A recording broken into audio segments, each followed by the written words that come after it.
अब चलते हैं कूड़ा घर देखने। कूड़ा घर क्यों दिखा रहा हूँ भाई? नहीं, कूड़ा घर नहीं है ना, इसलिए दिखा रहा हूँ। मंदिर है भाई साहब। आप पीछे दिखा होगा ना, वो देखो, इल्ला बिल्ला क्या लिखा हुआ ये है? कुछ कुछ। अच्छा, इनको खुद को भी पढ़ने में नहीं आता यार। मैं मुसलमानों को पूछता हूँ क्या लिखा, खुद ही नहीं पढ़ पाते। अब लिखते क्या को, समझ में नहीं आता। कमाल है। ये हालत कर दी आपके मंदिर की। मैंने अभी क्या कहा था थोड़ी देर पहले, यदि आपके साथ ऐसा हो तो कैसा लगेगा?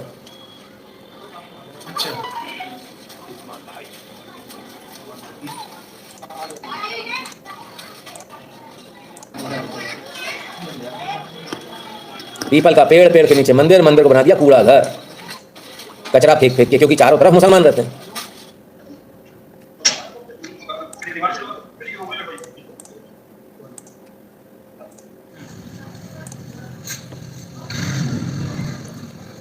ये मंदिरों की हालत है। जब मैं आप लोगों से बोलता हूं ना मंदिरों की हालत, जरा एक बार देखिए।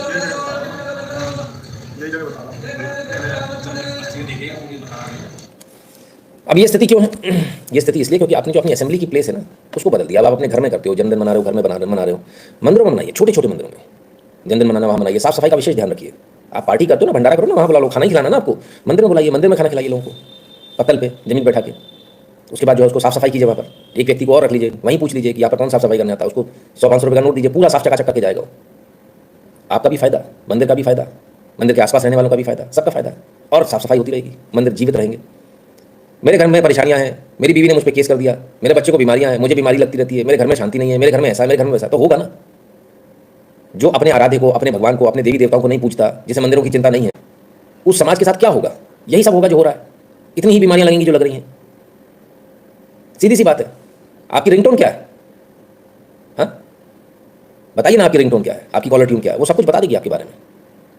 विचार कीजिए, कहाँ जा रहे हैं आप? चलिए आगे चलते हैं।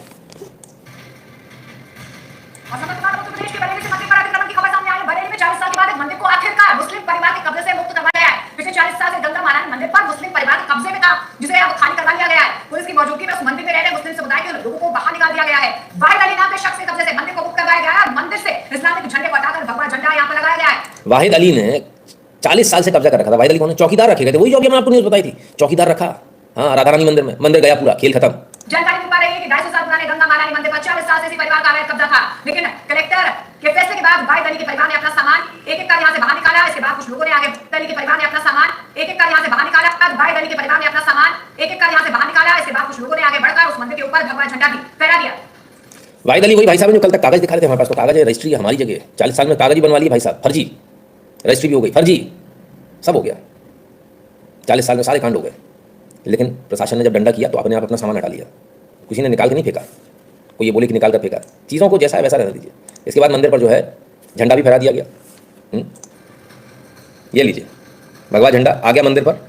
है उसके अंदर ये श्री गंगा महारानी मंदिर के नाम से ये परिसर था, जिसको एक सहकारी समिति को किराए पे दिया गया। उसके उपरांत वहाँ पे एक तथाकथित एक चौकीदार वहाँ पे रह रहा था, काफी समय से उसका परिवार रह रहा था, जिसको कि सहकारी समिति ने तत्काल खाली करने के लिए नोटिस दिया। और वह आज उन्होंने स्वेच्छा से वहाँ से अपना कब्जा खाली कर रहे हैं। और इसी के दृष्टिगत वहाँ पे पुलिस बल वहाँ पे मौजूद है और शांति व्यवस्था वहाँ पे नॉर्मल है। बताइए, अभी मैं कह रहा था कि मंदिरों में अपने जन्मदिन मनाते रहिए, नहीं तो कोई चौकीदार ही साफ कर देगा। चौकीदार साहब रह रहे थे 40 साल से। कल तक इनकी भाषा अलग थी, कहते हैं मेरे पास तो कागज है, मेरा खुद का मंदिर है।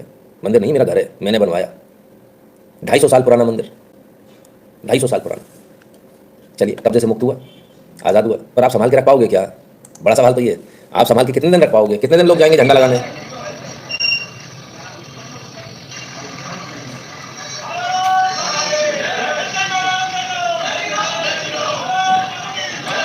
समझ में नहीं आता। जहाँ भारत माता की जय होनी चाहिए वहाँ जो है जय श्री राम के नारे लग जाते हैं, और जहाँ जय श्री राम का नारा होना चाहिए वहाँ भारत माता। यहाँ भारत माता क्या करेगी भाई? जिसको बुरा कल लगता है उसे आज लग जाए। धर्म की जगह पे भारत माता क्या कर रही है? राष्ट्र की जगह पर जब राष्ट्र की कोई बात होगी तब भारत माता की जय लगनी, तो वहाँ जय श्री राम के नारे लगाते कलेक्ट्रेट में जाके, वहाँ भारत माता की जय नारे होने चाहिए। मंदिर में भारत माता की जय का क्या मतलब है?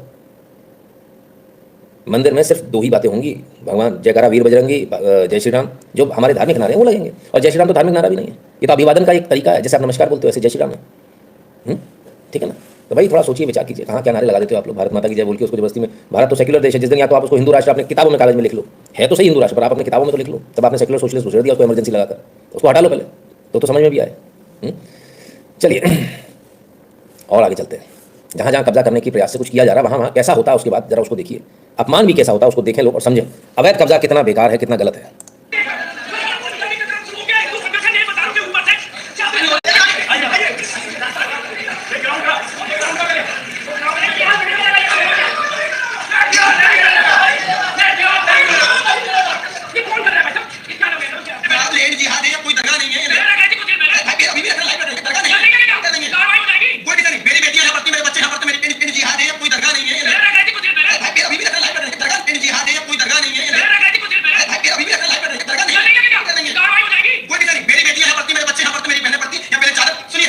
ये वही स्कूल है, सरकारी स्कूल, जहाँ न सिर्फ मज़ारें बना दी गई, कब्र बना दी गई जिसके नीचे कुछ नहीं, कुत्ता बिल्ली भी नहीं, कुछ नहीं, और बाकायदा स्टेनलेस स्टील की रेलिंग लगा दी गई। ये जो प्रिंसिपल है, ये जो यहाँ के और जो शासन व्यवस्था में जो लोग बैठे हैं, सस्पेंड नहीं, इन्हें बर्खास्त कर देना चाहिए, नौकरी से निकाल देना चाहिए, इनके ऊपर मुकदमे लगा देने चाहिए और रासुका लगाई जानी चाहिए। आप देश के अंदर जबरदस्ती एक अराजकता पैदा करना चाहते हो, फर्जी मज़ारें बनाकर, और जब ये मज़ारें टूटेंगी तो सामने वाले क्या लगेगा, अरे नहीं साहब हमारी मज़ार टूटे, मज़ार है ही नहीं, वो फर्जी है, सरकारी भूमि पर कब्जा करने के उद्देश्य से बनाई गई है। ऐसे लोगों पर रासुका लगनी चाहिए जो इस प्रकार की मज़ारें बनाते हैं, क्योंकि टूटेगी कल तो लोगों की भावनाएं आहत होंगी, इसलिए रासुका लगा दो। जेल में जाने दो कम से कम 2-4 साल के लिए, अपने आप समझ में आ जाएगा ये काम नहीं करना है। चलिए साहब, राज किया है 800 साल, बकवास ना करो, जगह हमारी है, पूरा भारत हमारा है। राज करने वाले लोग कहाँ हैं? बहादुर शाह जफर के वंशज मिल गए भाई साहब, उनकी बहू मिल गई, प्रपौत्री। हाँ देखें, हाँ सही है, असली वंशज है, असली ओरिजिनल खून। हाँ सुल्ताना बेगम कहती हैं कि वो दिल्ली के लाल किले की मालिक है और इस दावे को लेकर उन्होंने दिल्ली हाईकोर्ट में एक याचिका भी दायर की थी, लेकिन आज सुल्ताना बेगम को एक गिलास पानी पूछने वाला भी कोई नहीं और उनकी स्थिति यह है कि उनका पूरा जीवन पीड़ा और दुखों से घिरा हुआ आज नजर आता है। आज हमारी जिंदगी बहुत ही मुसीबत से कट रही है और मैं हावड़ा शिवपुर में एक मजदूर की बस्ती में अपना गुजर बसर कर रही हूँ। ऐसी मजदूर बस्ती में हूँ जहाँ की गंदगी भी है, बारिश में छत टपकता है, रात भर बैठ कर गुजारते हैं बच्चों को लेकर, लेकिन मजबूरी ये है कि हमारा सर पे कोई साया नहीं है। जिस खानदान की बहू भूखी रह जाऊंगी लेकिन किसी के आगे तो हाथ फैलाना नहीं। अभी इतना सस्ता हाल है कि हमारे पास एक भी पैसा नहीं, पैसा हो तो अपना इलाज करवाए, खाने के लिए रोटी नहीं है। आप बताइए, हम खानदान को रुसवा करें मांग कर या फिर ऐसे ही जिंदगी बसर करें? सही बात है भाई, मांग कर खानदान को रुसवा थोड़ी कर सकते। बहादुर शाह जफर मलका आलिया हैं ये। हाँ लेकिन फिलहाल अभी झुग्गी झोपड़ी में नहीं। कोई अगर जानता है इनको तो थोड़ा संपर्क कराओ यार, मदद करेंगे। भाई देखो ये तो गलत बात है ना, इस तरह से इतनी गुर्बत की जिंदगी में तो नहीं रहना चाहिए। गुर्बत बोलते हैं ना गरीबी, कोई लोग इतनी गरीबी की जिंदगी में तो नहीं रहना चाहिए, इनकी मदद करेंगे। बताओ कोई, अरे भारत में राज किया, उनकी बहू है उनकी, है। चलिए आगे चलते हैं। बहुत सारे लोगों को समझ में नहीं आएगा हुआ क्या, आएगा भी नहीं, अभी बहुत समय लगेगा आपको। चलिए वैसे एक बात है, इतने सारे लोगों को पेंशन मिलती है, इनको पेंशन तो दी जाती है, सरकारी दी जा सकती है, सरकार को देना चाहिए, विचार करना चाहिए। फ़र्क है सब, बहुत फ़र्क है। आइए आगे चलते हैं।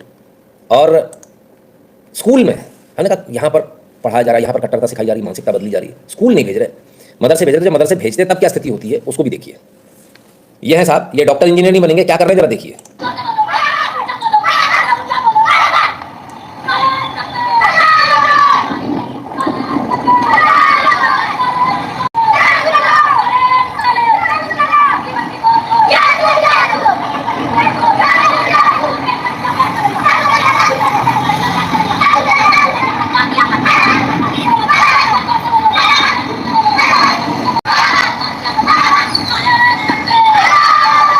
आई शाबाश, कल इसी बिल्डिंग पे पत्थर फेंक रहे होंगे बड़े होने के बाद।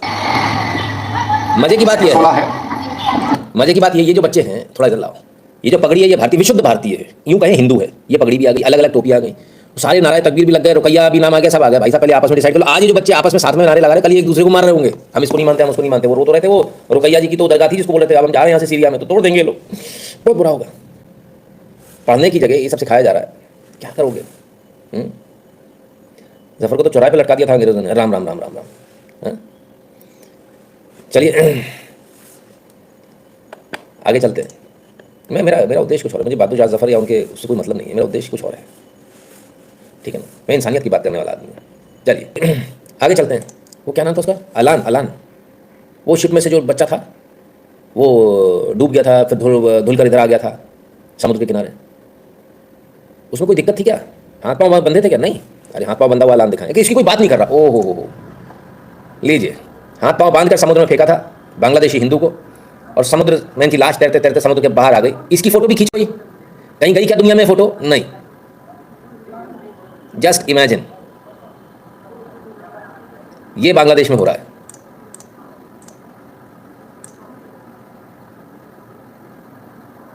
तो बड़ा हंगामा हुआ था पूरी दुनिया में। अब कोई पूछ नहीं रहा, इस बार कोई फोटो नहीं खींच रहा।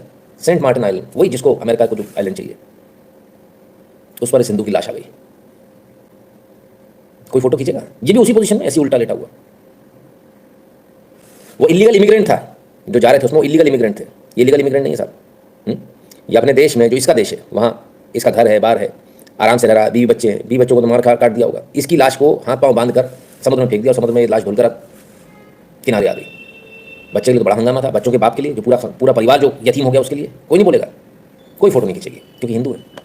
क्या कहें, बड़ा बुरा हाल है साहब। करने दीजिए, कुछ तो करेंगे। 10 साल डिस्टॉर्टेड फैक्ट्स पढ़ लेने दीजिए, 10 साल बाद ओरिजिनल दे देंगे अपन। जाने तो दीजिए, शुरू तो होने दीजिए। जनरल के डब्बे में सफ़र किया करो रॉबिन सर, सीखने को बहुत कुछ मिलता है। पहले आदमी आता कहता भाई साहब 2 उंगली बराबर, बस इतनी सी 2 उंगली की जगह बस स्टिक बढ़ा हुआ, बहुत दर्द हो रहा है भाई साहब, पैरों में खड़े नहीं होते।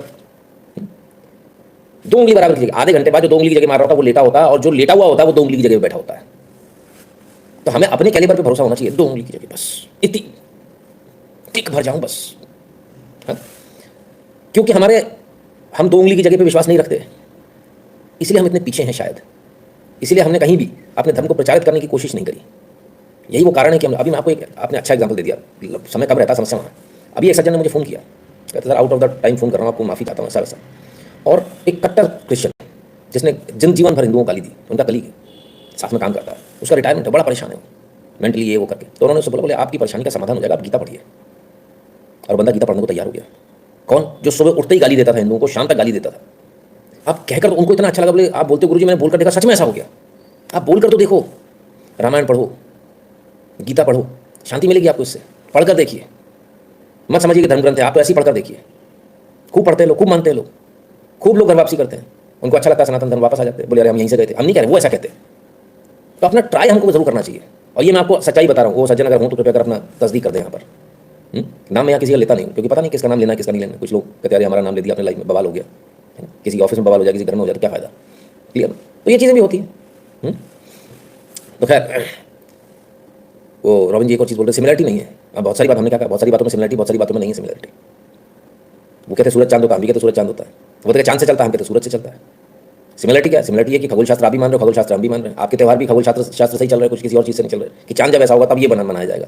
हम सूर्य की गणना से चल रहे हैं, तो सूर्यवंशी और चंद्रवंशी वाला फर्क है। हम जो करते हैं उसका उल्टा करते हो। क्या हुआ रॉबिन जी, मैं आपको बताता हूँ। किसी समय कालखंड में ऐसा हुआ होगा कि कुछ लोग जैसे अपन होते हैं ना, अपना नियम बनाए, उनसे कुछ लोग यहाँ पर भी कुछ लोग बुरा मान जाते हैं, रिवोल्ट कर देते हैं। कुछ लोग होंगे रिवोल्ट करने वाले, उन्होंने देखा हिंदू धर्म में इतना सारा ये, बोले हम नहीं मानते, तो उन्होंने आपसे सब उल्टा कर दिया। आप सीधे हाथ धोते, उन्होंने उल्टे हाथ धोने शुरू कर दिए। आप रोज नहाते हो, सुबह उठ के कहा ऐसा कुछ नियम, जब मन करेगा तब नहाएंगे। पाक नापाक उनका भी है। बस मंदिर में जाने से पहले अपने आप ही पहले हाथ पैर धोते थे, आजकल नहीं देखने को मिलता। पहले बाकायदा पानी का एक ट्रे टाइप की रहती थी, बना देते थे अपन, उसमें पैर धो के लोग आगे बढ़ते थे। बाद में शुरुआत में तो सीधे ही धोया जाता था।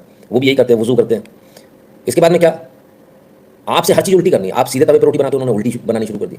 आप मूर्ति पूछते, बोले मूर्ति नहीं पूजेंगे। अच्छा ठीक है, फिर क्या दीवार पूजेंगे? अरे तो मेरे भाई, मूर्ति नहीं पूजेंगे, मूर्ति हटा दी, अब दीवार को पूज रहे हैं। कमाल है, अजब गजब। तो क्या है, कुछ लोग ऐसे रहे होंगे जिन्होंने उस समय रिवोल्ट किया होगा सनातन धर्म से, और रिवोल्ट के कारण क्या हुआ, उन्होंने हर चीज़ उल्टी शुरू कर दी। बोले आप सूरज उगने से आप मानते हो, हम चांद से मानेंगे। आपसे ठीक उल्टा है, सब कुछ उल्टा है। ध्यान से देखिएगा, हर चीज़ आपको उल्टी मिलेगी। क्या कारण है कि आपसे ही उल्टी है हर चीज़? ऐसा क्या कारण है? कुछ नया क्यों नहीं है? विचार कीजिएगा। और हर जगह एक जैसा ही मिलेगा। भगवान प्रकट हो गए, उन्होंने कहा वो क्या, कौन प्रकट हुआ था? उसके पर्वत थे बहुत बड़े बड़े, क्या बोलते हैं उसको, ठीक है ना। खैर, तो कुल मिलाकर जो है सोर्स जो है ना सर, किसी भी धर्म में चले जाओगे वो एंजल वो आपको जो है हिंदू धर्म का ही मिलेगा। आइडिया जो है ना वो हिंदू धर्म से आया हुआ है। आप उसको कुछ भी बदल लो, एंजल कर लो, फलान कर लो, डिकान कर लो, अल्टीमेटली वो आइडिया वहीं से आया है। सन ऑफ गॉड, तो गॉड कौन है? वो ऊपर है, सब ऊपर ही है। किसी ने कहीं और नहीं बनाया। हमारा तो ऊपर भी, पाताल लोक में भी, सब जगह भाई, समुद्र में भी है, हर जगह ऑलरेडी प्री ऑक्यूपाइड है सर। जगह कोई नहीं छोड़ी गई है, जिधर जाओगे उधर मिलेंगे, हैं। खैर, तो सोर्स अगर आप आइडिया का सोर्स देखेंगे तो आपको सनातन धर्म की उसमें आराम से खुशबू आ जाएगी। हाँ, अब उसने किसी ने उसको उल्टा कर लिया, ये कर लिया, वो सब इसके बाद ही तो निकले हुए हैं। या ऐसा कह लो कि कुछ लोग ऐसे होंगे जिनको निकाल दिया, अपने घर में भी होते ना कुछ लोग, क्या कहते हैं उनको, मम्मियाँ क्या बोलती, दरिद्र, अरे दरिद्र ना ले। हाँ, तो अपने घर में भी ऐसे लोग होते हैं जो अलग अलग तरीके से चलते हैं। तो ये अलग अलग तरीके से चलने वाले लोग बाद में एक धर्म बनते चले गए, या रिलीजन बनते चले गए, या मजहब बनते चले गए। सच्चाई है। और फिर बाद में वही होता है जो घर घर में होता है। नहीं होता आपके घर में। अपनी जगह है, अपना हिस्सा है, भाई को नहीं बेचूंगा, 10 लाख कम में दूसरे को बेच दूंगा, इसको नहीं बेचूंगा। होता कि नहीं होता? तो वही तो हो रहा है, कुछ और थोड़ी हो रहा है। अपनों से ही सबसे ज़्यादा टकराव है, सबसे ज़्यादा नफरत है। क्यों है पता नहीं। आइए उसका जीता जागता उदाहरण भी दिखा दें आपको। छत्रपति संभाजीनगर में लव जिहाद का मामला सामने आया है। पहले युवती को लव जिहाद के षड्यंत्र में यहां फंसाया गया। जिहादी ने हिंदू युवती को मौत के घाट उतार दिया। 2 दिनों से सिविल अस्पताल में डेड बॉडी पड़ी हुई थी। ग्वालियर की रहने वाली है मृतक हिंदू युवती। पीड़ित परिवार की प्रशासन से मांग है जिहादी और उसके परिवार के लोगों की गिरफ्तारी तत्काल की जाए। जब तक गिरफ्तारी नहीं होगी बेटी का अंतिम संस्कार नहीं करेंगे। तो ये बड़ी खबर है। 2 दिन से सिविल अस्पताल में डेड बॉडी पड़ी हुई थी। ग्वालियर की रहने वाली युवती, लव जिहाद का यह मामला है। छत्रपति संभाजीनगर में जिहादी जहीर नजीर शेख ने मध्य प्रदेश ग्वालियर की हिंदू युवती को लव जिहाद के षड्यंत्र में फंसाया और उसकी छानबीन। ये मैटर ही खत्म नहीं होता। अच्छा एक चीज़ है, वो डीएनए में वो हिंदू धर्म नहीं है, पसंद हिंदू जाती है, ये भी समस्या है। नाना करते प्यार तो नीचे कर बैठे गाना था, पर यहाँ लव जिहाद हो रहा है। एक और का मर्डर कर दिया, एक और मर गई, घर वाले लाश उठाने को तैयार नहीं है। पहले ध्यान दिया होता तो ये नौबत नहीं होती ना। सीधी सी बात है। एंडलेस है ये, एंडलेस है ये, कभी खत्म नहीं होने वाली चीज़ है। क्योंकि आप जब तक संस्कार नहीं देंगे, जब तक आप गानों पर नचाते रहेंगे, रील्स पे नचाते रहेंगे, यही होता रहेगा। धीरे धीरे चेन पुलिंग हो गई दादा। गाड़ी को आगे बढ़ने के लिए पेट्रोल नहीं है। क्यूआर कोड को स्कैन करके अपनी फीस तो भर दो भैया, कि फ्री में देखते रहोगे हैं। क्यूआर कोड को स्कैन करके अपनी फीस भर दीजिए, नाम और नंबर साथ में लिखिएगा। ठीक है। भारत के बाहर paytm.com/पेपाल.com/GW पर जाकर ध्यान से अपना पेमेंट कर दीजिएगा। शुद्ध हिंदी में कहूँ, कुछ लोग जो बोलते हैं पैसे मांगते रहता है, तो सुनो, खास आपके लिए, हराम में नहीं देखने का है, हराम में नहीं। जितने दरुवट है उनके लिए खासकर, मेरे प्यारे प्यारे बेवड़ों, मेरे प्यारे प्यारे नाली के कीड़ों, नाली में लौट जाते हो जो जाके। जब तक तुम छोड़ोगे नहीं, मैं ऐसे ही बोलता रहूँगा और तुमको मैं बुरा लगूंगा, ये आदमी बहुत खराब है, रोज मेरी दारू पे आके प्रहार कर देता है। वो लगता है, उससे अपने कोई फर्क नहीं पड़ता। ठीक है, चलिए भाई।